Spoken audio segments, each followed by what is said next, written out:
Tonight, the West Philippine Sea is a flashpoint, not a tranquil expanse. The waters, once a symbol of peace and prosperity, are now a stage for geopolitical tensions that threaten to boil over into conflict. The BRP Teresa Magbanua, on what should have been a routine resupply mission to Ayungjin Shoal, finds itself suddenly confronted by a formidable fleet of Chinese maritime militia. These encounters are becoming alarmingly frequent, each one more intense than the last. These ships form a blockade, their presence a blunt assertion of a claim the world rejects.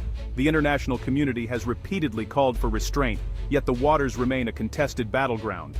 The Philippine captain presses on, determined to complete the mission, but the Chinese escalate, blaring horns, closing in, and then a water cannon slams into the Teresa Magbanua.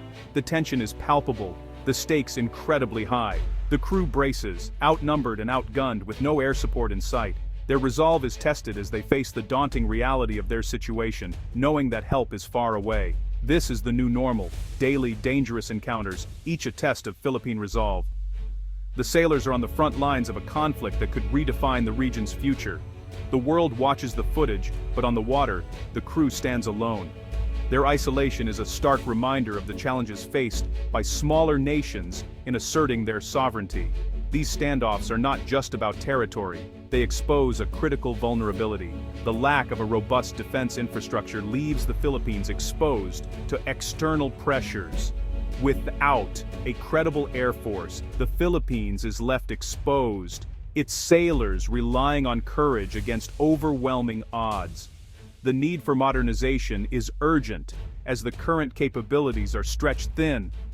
The message to Manila is clear: modernization is no longer optional. The government must prioritize defense spending to ensure the safety and security of its maritime borders. The West Philippine Sea is now the front line of national survival. Every decision made here has far-reaching implications for the country's future. Every mission is a gamble, every encounter a reminder that time is running out. The clock is ticking, and the need for a strategic response is more pressing than ever. The stakes are sovereignty, security, and the future of the nation. The brave men and women of the Coast Guard are the first line of defense, their courage a beacon of hope. The clock is ticking, and the need for a modern air force has never been more urgent. The government must act swiftly to bolster its defenses. The brave stand of the Coast Guard is a call to action. Their determination is a testament to the resilience of the Filipino spirit. The front line is set, and the world is watching. The outcome of this standoff will have lasting consequences, not just for the Philippines, but for the entire region. Each confrontation in the West Philippine Sea is a direct challenge to Philippine sovereignty. When Chinese vessels block Filipino fishermen, it's not just about lost livelihoods, it's about denying the Philippines its rights under international law. The 2016 Hague ruling is ignored on the water, fueling frustration and a sense of vulnerability. China's gray zone tactics, aggressive but just short of war, are designed to wear down the Philippines. The economic toll is severe. Fishermen are pushed closer to shore, catches dwindle, and energy resources remain untapped. This daily struggle has galvanized public opinion and forced the government to act. Relying on diplomacy alone has proven insufficient.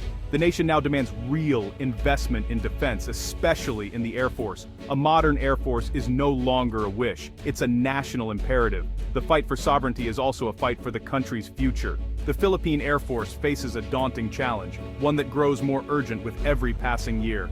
Tasked with defending a vast archipelago of over 7,000 islands, the Air Force must do so with an outdated and limited fleet. For more than a decade, the country had no supersonic fighters, after retiring its F-5s, leaving a critical gap in air defense and response capability. The arrival of the F-50PH Fighting Eagle marked a step forward, but it's primarily a trainer jet, with only limited combat power and range. With just 12 F-50s, the Air Force cannot adequately cover the nation's skies or deter the increasingly modern threats in the region.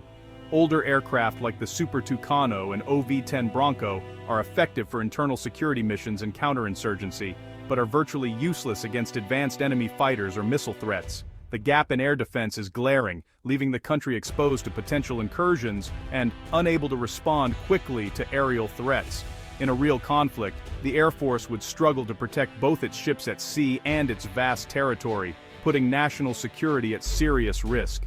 That's why acquiring a true multi-role fighter capable of air-to-air and air-to-ground missions is now the top priority for the nation's defense planners. The Philippines needs modern jets that can patrol its borders, deter would-be aggressors, and, if necessary, fight and win in a modern conflict. The security and sovereignty of the Philippines depend on closing this dangerous gap in air power.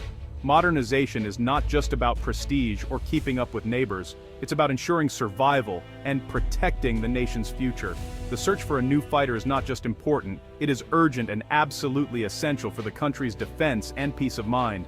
The F-16 Fighting Falcon was once the dream of the Philippine Air Force, a symbol of modern air power and a leap into the future. For years, the F-16 represented not just advanced technology, but also the hope of standing shoulder to shoulder with the world's leading air forces.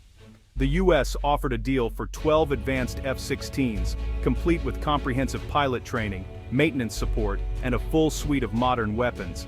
It was a package designed to transform the Air Force's capabilities overnight. For the country's fighter pilots, it was the ultimate opportunity, a chance to fly one of the world's most respected jets and elevate their skills to a new level. But reality intervened. The $2.4 billion price tag was staggering for a developing nation, especially one still recovering from economic challenges and natural disasters. The cost wasn't just in the purchase. Operating, maintaining, and upgrading the F-16s would require a long-term financial commitment that stretched far beyond the initial deal. The government faced tough choices, needing to balance national defense with urgent priorities like economic recovery, healthcare, education, and social services for millions of Filipinos. Ultimately, the deal was paused, a difficult but necessary decision in light of the country's broader needs. The Air Force realized it needed a solution it could afford to fly and sustain, not just a showpiece for parades or air shows, but a reliable workhorse for daily defense. The F-16 remains a long-term aspiration, a goal for the future, but for now, attention shifted to more practical and cost-effective options that could be fielded quickly. The pause was disappointing for many, but it was a pragmatic step, one that reflected the realities of the nation's budget and priorities. The search for the right fighter continues, shaped by economic realities and the need for a sustainable defense strategy that fits the country's unique situation. The dream isn't dead, it's just on hold, waiting for a time when the nation is ready to take that leap. For now, the next step must be both affordable and sustainable, ensuring the Air Force can protect the skies while building toward a brighter, more secure future. With the F-16 on hold, the Philippines reopened its search for a new fighter. The main contenders, Sweden's Saab Gripen, South Korea's KAI Fa-50, and, less likely, France's Rafale. The Gripen is a cost-effective, advanced multi-role fighter designed for easy maintenance and low operating costs. The Fa-50, already in Philippine service, offers seamless integration and quick expansion, especially with the upgraded Block 20 variant. The Rafale is powerful but expensive, likely out of reach for now. The Air Force must balance performance, cost, and sustainability. The right choice will shape the nation's security and alliances for years. This is more than a purchase, it's a strategic decision. The future of Philippine air power hangs in the balance. The world is watching which path the Philippines will take. Buying fighter jets is about more than hardware, it's about building partnerships and capabilities. Technology transfer is key. It means sharing knowledge, skills, and even manufacturing with the buyer. For the Philippines, this is a chance to develop its own defense industry and create high-tech jobs. Saab's Gripen proposal emphasizes technology transfer, including local maintenance and repair facilities. Filipino technicians could handle repairs, saving time and money, while building expertise. Over time, this could lead to local manufacturing of components, a step toward self-reliance. Relying on foreign suppliers is risky, local capability is strategic. Technology transfer turns a purchase into a long-term investment. The choice of fighter jet is also a choice about the country's industrial future. A robust technology transfer deal offers value far beyond the aircraft. The Air Force must weigh this carefully in its final decision. The impact will last for generations.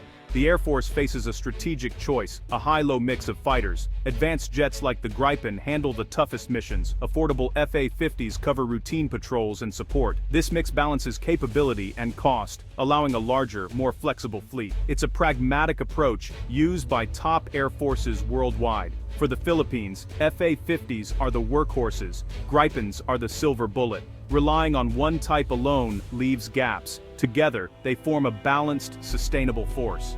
The high-low mix is the smart path for a nation with big needs and limited resources. The likely path forward is a two-step solution: expand the F-50 fleet now, then add the Gripen later. More F-50s, especially the advanced Block 20, quickly boost patrols and presence over the West Philippine Sea. This builds squadron strength and trains more pilots, all within budget. The next phase: acquire the Gripen, bringing advanced radar, electronic warfare, and weaponry.